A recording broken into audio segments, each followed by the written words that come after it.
everybody! Welcome sa Idol sa Kusina. Happy ako na ang bisita natin yun ay isang magaling na singer, small ang size, pero big ang voice. Kung ako ay idol sa kusina, siya naman ay idol sa concert stage. Kasama ko siya sa Party Pilipinas, si Rachel Ann Go!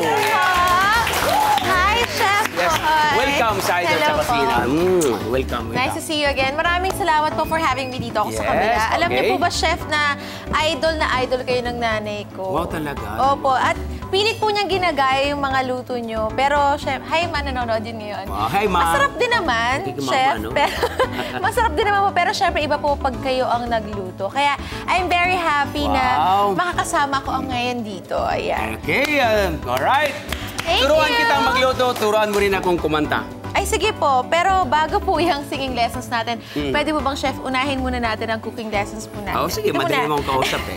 Promise mo yan, ha? Promise mo yan, Promise ha? mo yan, Okay. Ikaw, Rachel, nung maliit ka pa, maliit ka pa, matangkad ka na nga. Maliit. Nanalo ka sa singing contest. Apo. Ano naman ang madalas na reward ng nanay mo? Si Mama po, lumalabas po kami para kumain. Dahil bilang mahilig po talaga akong kumain. At minsan naghahanda po siya sa bahay ng mga paborito kong pagkain. Ganun po. Nako, yan ang klase ng pagkain gagawin natin ngayon. Mga pagkain pang-reward sa mga anak na nag-excel. Halimbawa sa sports, sa arts. Apo. O kaya halimbawa naman sa academics at iba pa. O kaya pang-motivate, siyempre, ang reward. Yes. Alright. Sige, ano to? Kaya tara na, magluto na tayo. Una natin gagawin ay ang tinatawag natin 5-meat, no? Giant pizza. Ay, gusto ko to. Favorite kong pizza. I love it. Okay, simulan natin. Sige po. Okay, meron tayo dito about 1/2 kilo of flour. Okay. Then may yeast. Okay po. Lagyan lang natin. Hinahalo lang. Simple lang. At lalagyan natin ng konting olive oil. Ha? Konti lang. So, lalagyan natin ng tubig. Kailangan pag nilagyan ng tubig, huwag magbigla. Ito actual, hindi ito mahirap gawin. At ito'y natatansya natin yung textures ng ating... Tansyahan lang po ito, Chef. Yes. Ganun? Pwedeng sukatin, no? 1/2 kilo, 1 teaspoon of yeast. Opo. Then about 1/2 cup of water. Okay. So haluin lang natin ganyan. Kakamayin mo para sumarap. Yan. Yun yung secret recipe doon, Chef, no? Yes. Dapat kamay yan. Then kunti pa, dahil medyo hindi pa masyado. So, pahalo-haluin lang natin ng husto hanggat sa maging ganito. Ayun. Kita mo? Ganda. So, hindi ko na itutuloy ito. Nakita mo na yun. Yun na yun eh. Yung nakikita ko na ito na yun eh. Diba? Okay ba? Kaya agree ba kayo? Yes. Ha? Yan na. Ayan. So, yan na. Ito na yung finished product. Ito yung finished product. So, ilagay natin dito. Yan. So, didadas lang natin ng konti. Tulad Para yan. ano po yan, Chef? Para hindi siya Hindi didikit. dumikit. Yes. Gusto mo ikaw mag-roll? Gusto mo? Pwede po ba? Ay, Pwede, gusto ko oh. yan. Yan. Sige, Chef. Sige po. Mahawak. Siguro lang. Kailangan kapantay po nitong ano. Yan. Tapos dito naman, papunta rito. Kailangan pala ng muscle nito. Oo, yan. Relax, huwag kang magigigil. Round, ha? Bakit parang square pa rectangle po yung Sige lang. Okay. Turuan kita ng technique para maging Sige round. nga po, Chef. Ganito yan. Pagka ganyan, di ba? Gusto mong maging round. Okay. Dito yan, gaganin mo yan siya. Ganon din po dito. Para umusod siya. Dulo lang. Di ba? Nakita mo? Opo. Yan. Yan naman pala. Di ba? Sige, tuloy mo. Tuloy mo. Yan. Yan. Sige pa. Huwag kang matakot. Kabila ulit. Wow, nakaka-amaze naman to. Galing ko talaga. Yes. Sabi ng mami mo pagdating mamaya, anak, patandaan ko yung ginawa mo. Gawin mo nga. Okay. Alright. Ngayon, nakita mo na yan, medyo malapad, iangat mo lang. No? Tapos, gagawin mo sa kamay mo.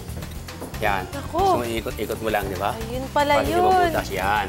Parang sa basketball lang, iniikot yung bola. Ganon, Chef. Yan. Tapos, yan. Okay? Ayan.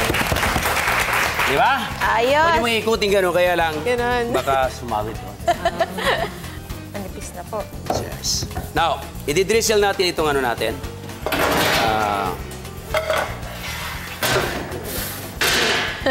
Olive oil. Olive oil.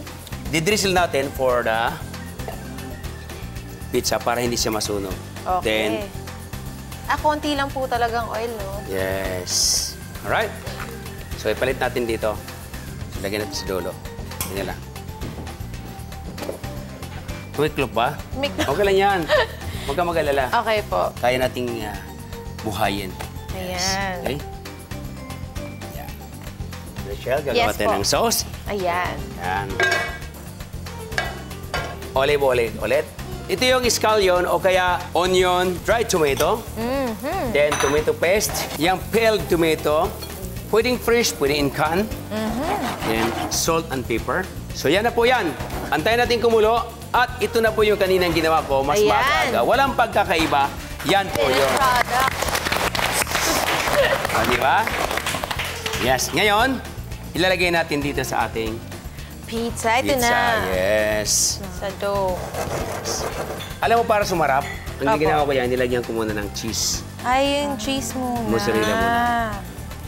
Akala ko yung... Sa ibabaw yung mamaya. Opo. Okay? And then, at saka natin ilagay itong ating... Yan. Sarap. Ilagay mo na sa gitna yan. Kasi ganun-ganun mo lang.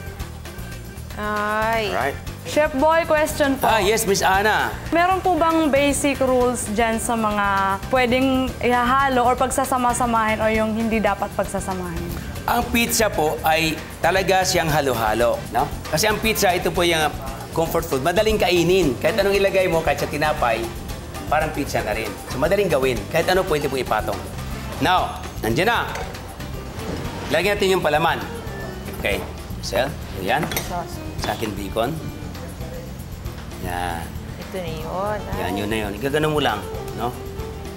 Kalat mo lang. Chef Boy, may katanungan Opo, ako. Miss Jing. Ano bang garantisadong nagpapasarap sa pizza? Alam mo ang sekreto noon, itong katulad nitong tomato sauce. No? Opo. At pangalawa, siyempre, nagdadala dyan yung crust. Itong crust. Okay. Kapag ang crust mo ay matigas, hindi masarap. At pangalawa, siyempre yung topping, nilagay mo yung cheese. Diba? Kailangan masarap yung maraming cheese, no, Chef? Mas masarap kung maraming Ako. cheese. Kailangan po ba may cheese sa lalim bago maglagay? Oh, ilalagyan mo yun para hindi siya, di ba yung pagka kinain mo, pag hinila mo, mayroon siyang cheese sa ilalim, may okay. cheese sa ibabaw. O, sige. Po yun, di ba? Okay. Michelle, pakilagay na lang po ito. At hiwain ko po yung ating bell pepper. Dito ka naman sa aking kanan. Yan. Lagyan natin ng bell pepper. Ganda Boy, tingnan. question po. Yes, Ma'am Napansin Danica. ko, kompleto po sa kulay yung pepper eh. So may red po, may green, tapos parang may yellow rin po. So ano pong pagkakaiba bukod sa kulay? Well, ito kasi pagka sinasabi natin pizza, dapat na-attract ka. Kapag ang pizza parang maputla pa sa mukha ko, hindi maganda. Di ba? Parang... Para bang, ayan, walang kabuhay-buhay. Diba? Grabe naman kayo, Chef. Di ba? naman. Hindi ba? Mabuti yung may Hindi naman tagapagtanggol. kayo mutla. Okay, okay na yan. So, lagyan natin ng, Ano yan? ito yung oregano. Lagyan si Babo. Isa pa rin Paano yung ba yan? sikreto para bumango. Ay, pampabango. Okay. Ngayon, ang lastly is the cheese. Ilagay Ay. natin ng cheese. Yan, ikaw mo naglagay ng cheese. Yan. Yung Lahat masarap na. to, Chef. Yes. Okay, so naka-preheated ng ating oven for about 300 degrees Fahrenheit. Kinakailangan mainit baba at taas ang ating oven para po hindi siya maging parang lamog o hindi siya crispy. Alright? So, buksan natin. Mainit na po yan, Rachel. Ayan. Bago yan, lagyan natin ng drizzle ng Oil. olive oil. Yan. Para po, crispy po ang ating Sarap nito, Chef. pizza. Really? Nakaka-excite. Yes, naka-excite ba? Now, o dyan ka sa kabila. Dalawa tayo eh. Yan. Lagyan natin sa oven. Alright. Ako nang bahala sa loob. Yan. Takpan na natin. Yes. Gano'n po ulit? Only about 10 minutes or 15 minutes, okay na yung pizza natin. Okay, makalipas ng ilang minuto, mga 15 minutes to 20 minutes, mayroon tayong pizza kasi giant. Alright? Ayan so, na. ito po yan. Yan. Ang sarap naman, Chef. Ayan po. Tadadaan! Ayan. Mainit, ha? Don't touch. Oh, ha? Yeah. Fake pizza! Okay, didrizzle lang natin last minute, alright, ng olive oil para lalo siyang maging shiny Ayan. at kaya-aya sa inyong paningin. Here it is! 5-meat giant pizza. Kain na na!